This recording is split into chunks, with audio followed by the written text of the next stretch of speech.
life living and making a living can sometimes wear us out, grind us down, and dull our senses. So for a keen mind and a sharp contributive edge that can make it all easier and better and more productive, let's take some time to sharpen our axe. Stay with us right now for Life Talk.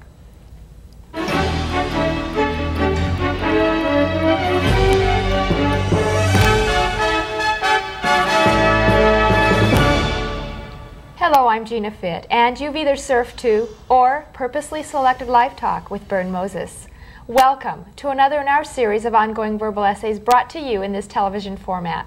It's a pleasure for us to be with you today, and it's a pleasure for us to have Stephen Mills back with us. Thanks, Gina. It's always great when you're on the show, and Bern, I know you had a specific reason for inviting Stephen to be here today, something that came up rather suddenly, I understand. Well, I think it's a time to realize that, people watch this show and they think, oh, boy, those people are pretty in charge. We always seem to have the answers and what have you, and yet I think it's time to come clean, that life deals out its stuff. And today you got your stuff, and you've had your stuff this week, and I've had my stuff this week and will this month. And so maybe we can kind of lay it out on the table and address how we might manage it better and come up, and through it in good shape for our futures. Stephen, if you don't mind, what happened to you this morning? This morning, typical morning, I thought, and discovered it wasn't. I rose about 4:30 in the morning, as usual, and was doing some paperwork, checking up on bills, getting ready to pay the bills, and I was going to do some writing before going into the office, and I started arranging all the bills, got that all set up, and then grabbed a quick shower and dressed up and was preparing to haul equipment out to the car, and there was no car. I thought, did I move the car? I don't drink, and so I know that there was no lapse of memory at all, So I looked and I thought, well, maybe they towed it for some reason. And I checked with the management office. No such thing had been done. And I thought, well, who do I know in my life that might like practical jokes, So I couldn't think of a person who would do something quite like that, because that's a little severe. I thought perhaps someone might have needed it, and just stopped by and grabbed the key, and I didn't know. Well, so I went in and noticed also that my laptop was gone. And I thought, well, I must have put it somewhere else. So I thought I couldn't be gone. And yet in the first, since three and a half months, it's the first time last night I had worked in the living room with my laptop, doing some writing on the internet, instead of in the office sector of my home. And sure enough, it was gone. I looked everywhere, inside the refrigerator. Is that just desperate hope that it might not be gone? And it certainly was. And so I realized that someone either had really played a very serious practical joke, or it was a theft. And I talked to my neighbor because I was coming in and had seen her. She was with her daughter and the dog, walking the dog. And I said, Chris, have you seen the car? Anyone driving the car this morning? She said, no. It's been gone since I walked the dog on the early shift. And sure enough, she gets out there early, about 5-ish, 6-ish, for their little dog's first jaunt in the morning. And it was gone. So I thought, okay, what do I do next? I thought, well, I'll call the police and chat with them. And sure enough, I called, and they said they'd send someone out, ask questions, and I got information about the car and the computer. Now, a car and a computer might be meaningless to some people's lives, but they are very meaningful to mine, and primarily because I don't have the insurance. Many people in our society don't afford the insurance, don't have it to back themselves up, and hope upon hope that there won't be anything untoward happening to themselves. Oh, we know that knowing shake, oh yes, we're there, whether it's medical insurance or property insurance, any sorts of things. And in that process too, whether I have insurance to replace a laptop or not, the contents are the next 2, 3, possibly 4 years of writing that I intend to submit to publishers. for magazines, for book publications that I truly, fully intend to publish. So it's the future of my work. Writings that I don't memorize. I mean, how can you memorize a poem or an essay? It's challenging at best. And so these are pieces that are pretty integral to my life, and they're gone. And my neighbor, Chris, and Emma looked through my patio and they said, "Stephen, your window is gone." Sure enough, having washed the dishes that morning, dutifully, you know, and I had looked numerous times out that window and didn't even realize that the window was open and the screen was gone. And part of it is because the vases, the set of vases that sit there, were still aligned there. Well, turns out when the investigator arrived that she noticed after her fingerprint dusting that everything was smudged. So there was a gloved person, quite careful. And she mentioned that someone had recently been released from prison who had that same kind of careful, attentive behavior. So all in all, the rest of the day has been spent calling credit card companies, bank, ATM. I'm about to call the passport office for the U.S. Customs and Immigration to let them know that's gone, Department of Motor Vehicles, and on and on. And yet, all of that material in the hard drive of that computer is still there, somewhere out there. And I dearly would like to use it. So what do I do? I know before coming here this evening I had thoughts. I thought, well, I'm about to leave the home. Certainly they've changed the locks. The garage, the door, the windows, everything is double bolted now and fancy, no bars. I cannot live where there are bars. Enough, yeah. Yeah. And yet I'm thinking in my mind, well, what should I take with me?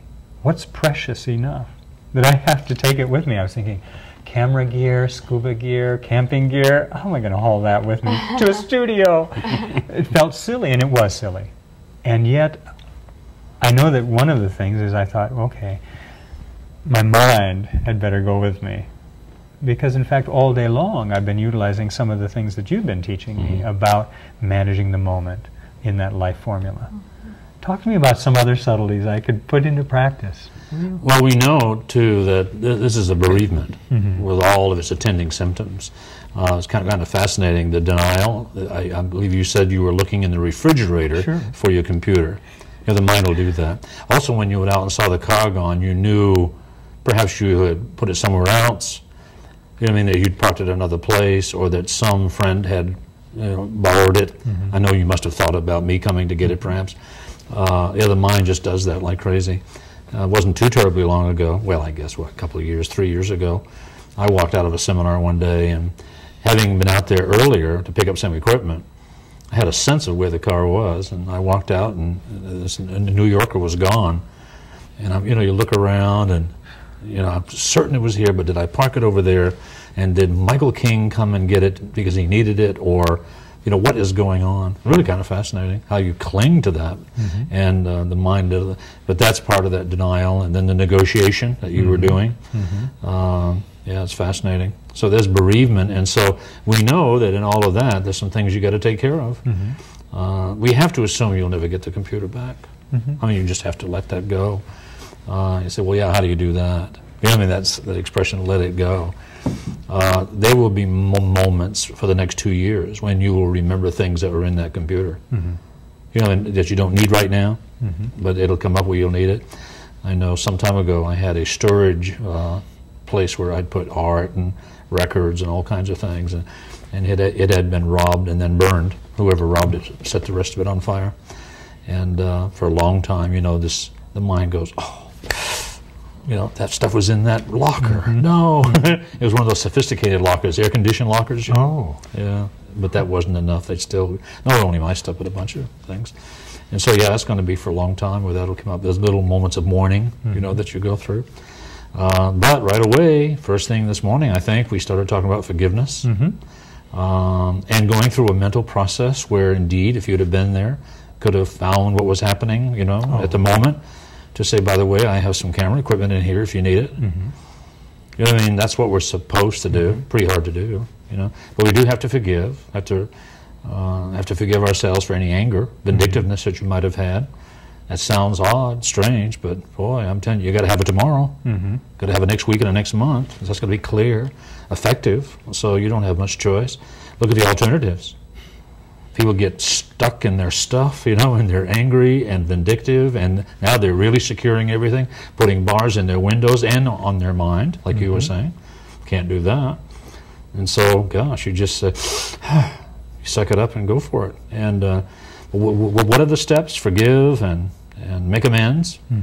I mean, you have to forgive yourself for whatever you think you might have done or not done that could have prevented it. Yeah, many people were saying today, they said, well, you don't lock all your windows. Yeah.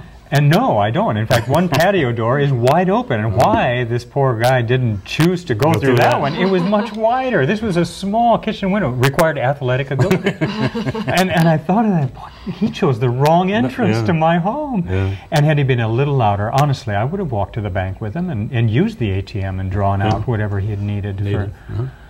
Because I'd do that on the street anyway.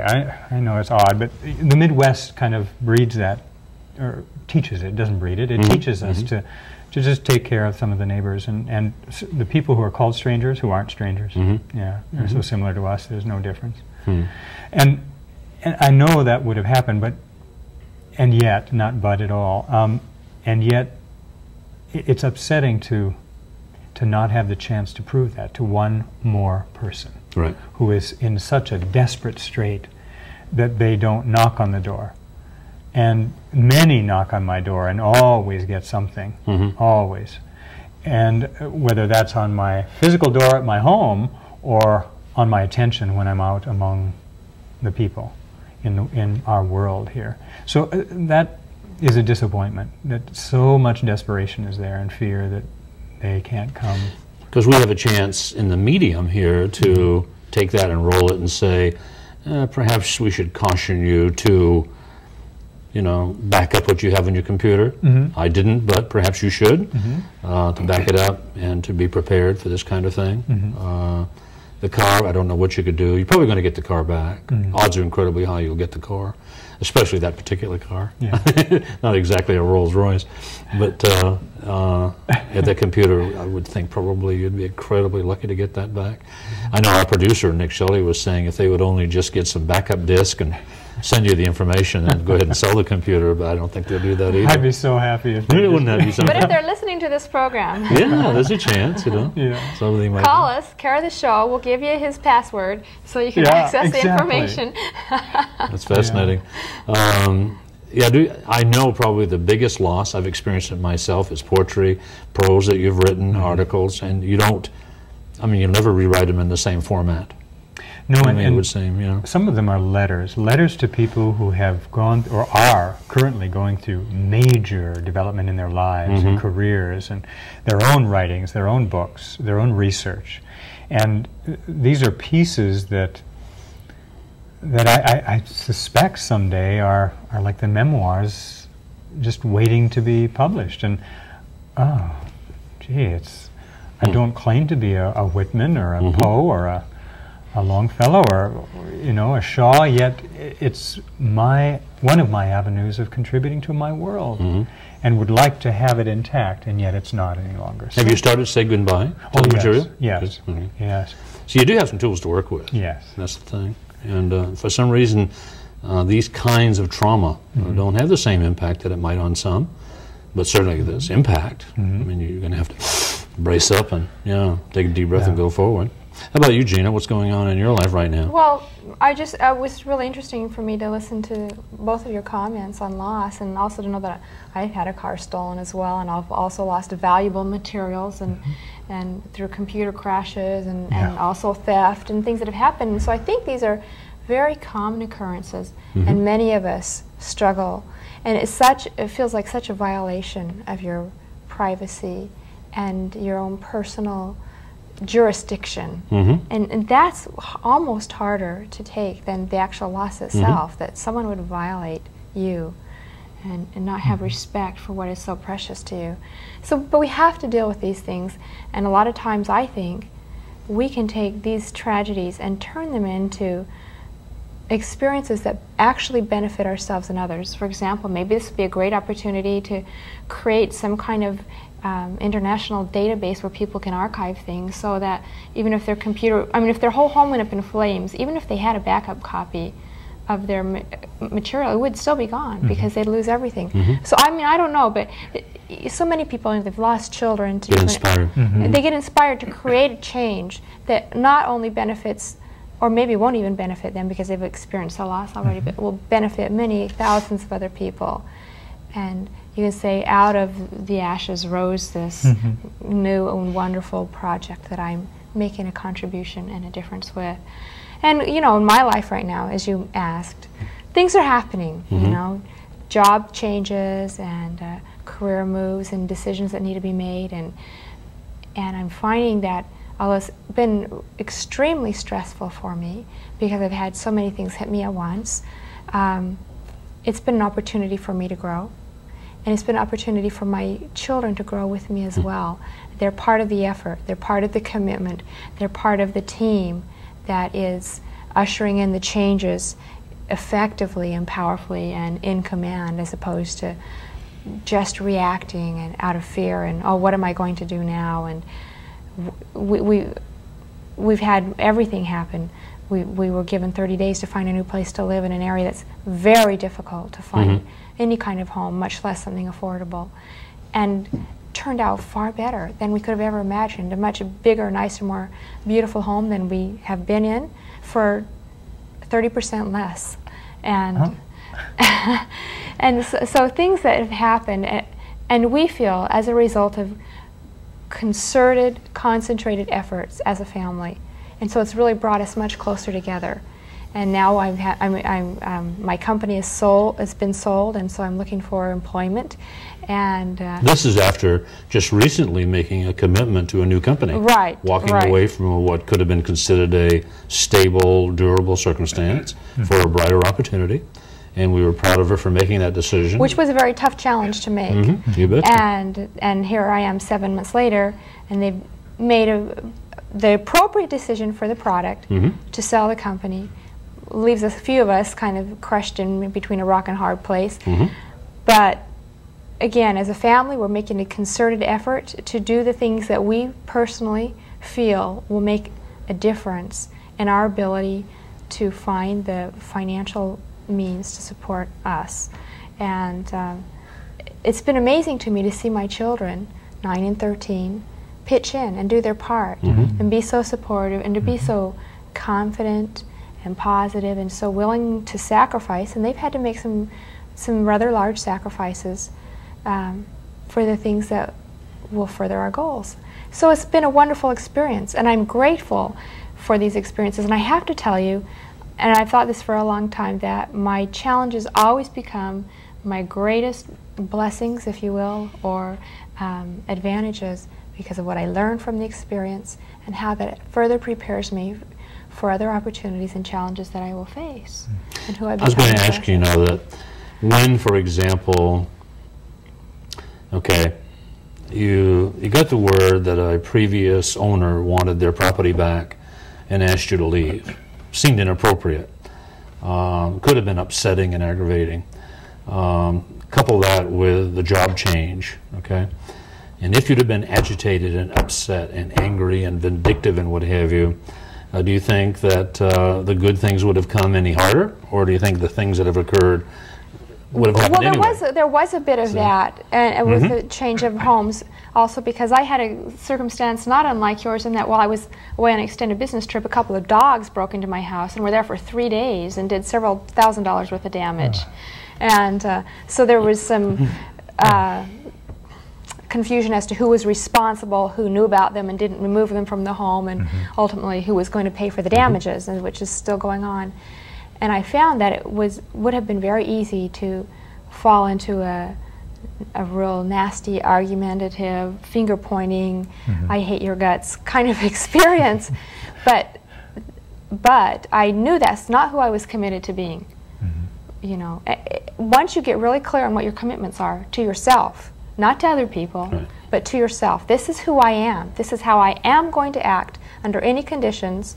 It gave me a great sense of power, gave me a great sense of peace, and it gave me the strength and courage to treat that situation calmly, appropriately, effectively, and to make things happen that would not have otherwise happened. And certainly it's turned out much better than it would have if I would have fallen into that reactive mode instead of the responding appropriately. In Life Formula, we speak of that agape state. You know what I mean? This is the lover always wins. You go to that place where there's a huge amount of power and control, if you would, but primarily power, not over anyone else, but over ourselves. You know what I mean? And that's essentially what she's exhibiting there, and it's kind of fascinating to watch and to see. Yeah, You have to have the faith and the courage to try it a few times when you're in the midst of some very upsetting, unfortunate circumstances, and when all you want to do is act out of fear and fight and kick and scream and bite and run or whatever it is that you feel like doing. If you can just in that moment choose not to be a victim of those emotions, but to choose to do something that you've already committed to that's appropriate. There's this release, there's this opening, there's this wonderful sense that becomes apparent to you. There is another way. There is another way to behave. There's another way to have things accomplished. There's another way to get out of this mess that you're in without struggling and being so upset for such a long period of time. And the point I was taking a while ago, that things seem to be working out, and therefore what a tragedy it would have been to go through all the pain and anguish of the reaction. Right, absolutely. Addictive, yeah. Doesn't mean that if it did or it didn't, this wouldn't have happened. But since this is happening, what a shame to have gone through Even all if that the good stuff. things didn't happen. Exactly. Yeah. Being They caught got up a better in chance the, of happening. Being caught up in the pain and the anguish saps your energy, Yep. destroys your confidence and your morale, limits your ability to be effective, creates negative reactions in other people. For example, if you're uptight and worried and nervous and scared about a job interview, because it's the only job that you can know of in your area right now, you're going to probably not interview very well, and you're not going to get hired.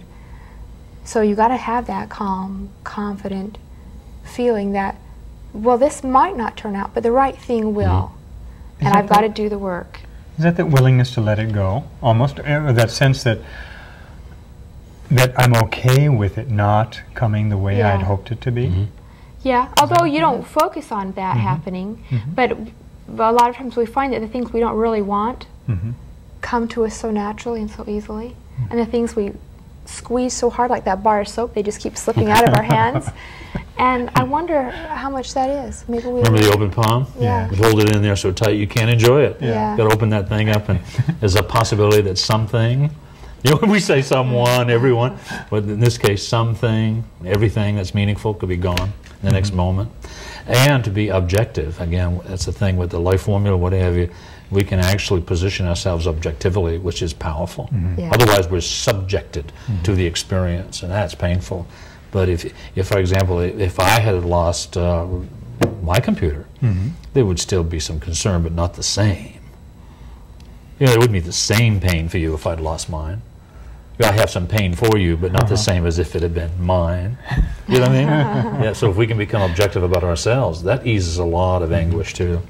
I mean, and we have the capacity to do that, to actually see this whole experience from another perspective, and that diminishes a lot of that agitation and upset.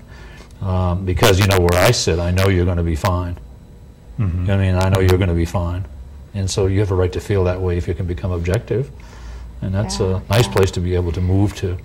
Most people can't do that. If they live a subjective life, accommodating and adapting, I can't even imagine. Well, I can, because I can remember, oh gee, in the 1960s and 70s, I was so overwhelmed by loss and upset and conflict that I didn't want to live. Didn't want to live. And boy, I mean, that is not a comfortable place. And so you move away. You know, this kind of, I think, dovetails in nicely with another concept that we haven't talked about on this show, but which I found to be very true in my life, which is the abundance versus the scarcity principle of living. And oftentimes when we lose something, I think one of the reasons we're so upset by the loss is we think there is going to be no more. This is the best there was. It will not be replaced. Whether it's a relationship, I'll never love like this again. I'll never have this wonderful, I'll never have this nice, good of a job.